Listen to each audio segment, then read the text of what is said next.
The Mekong River rises beyond the Himalayas in eastern Tibet. It sweeps 2,600 miles through Southeast Asia to the South China Sea. It is the principal highway and lifeline of the Kingdom of Laos, and in its swirls marks the boundaries of Laos with Burma and Thailand. Laos is a small, landlocked country of jungle-covered hills and valleys, with the mountains and high lands of the Annamite Range forming the border with Vietnam.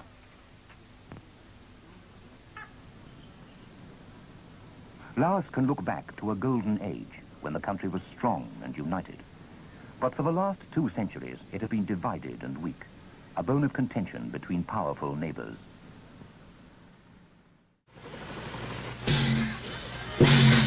The people of Vientiane and Laos have been described as the least urgent souls on earth.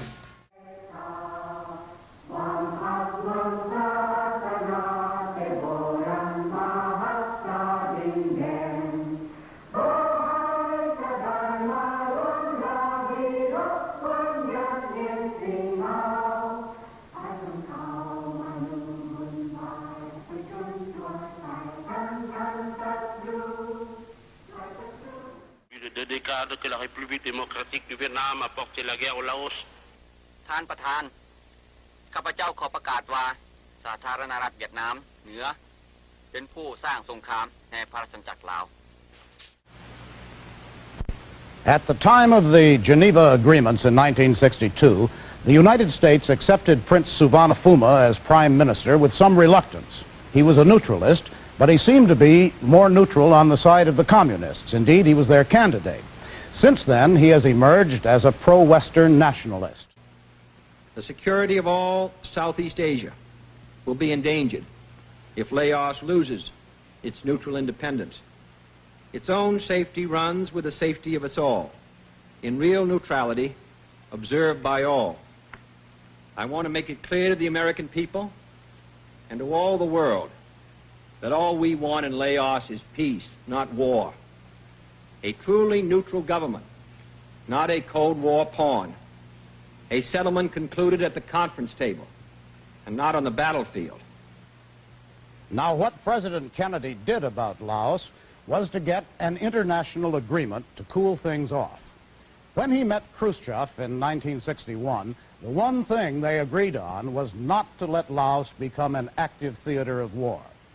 The result was the Geneva Accords of 1962. Signed by 14 countries, including the United States, Russia, Communist China, and North Vietnam. These agreements provided for a neutral Laos governed by a coalition of 3 princes, representing the 3 main factions, Boon the conservative,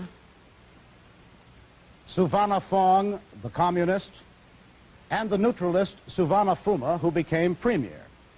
The agreements also called for the withdrawal of all foreign military personnel. The United States duly pulled out its 666 advisors, but the North Vietnamese only removed a token 40 of their 6,000 troops in Laos. Thereafter, Suvarnabhuma and the communists walked out of the coalition government, and with their Pathet Lao forces stiffened by increasing numbers of North Vietnamese regulars, they've been holding 2/3 of the country and 1/4 of the Laotian population ever since. The purely Laotian forces on either side are generally considered mediocre and unaggressive. The best on the government side are the clandestine army, commanded by General Phang Pao and fully paid, equipped, and advised by the United States.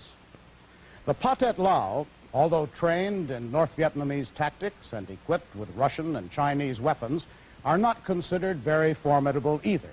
Left to themselves, the opposing Laotian forces would probably cancel each other out. The crucial factor in the equation is the 67,000 North Vietnamese regulars President Nixon says are in Laos now, in direct violation, the President says, of the 1962 Geneva Agreements. In spite of American equipment, advice, and above all, air power, the North Vietnamese hold the military initiative in Laos today. The United States is said to be flying an average of 500 air sorties a day, sometimes as many as 20,000 a month against targets in Laos. Most of these strikes come from U.S. bases across the Mekong River in Thailand. The White House said we made our first B-52 strike last month. But U.S. air power has still not been enough to do more than slow down the North Vietnamese forces. In the past couple of weeks, they have moved deeper into government territory than they ever have. Bernard Kalb reports on the resulting situation and what it means.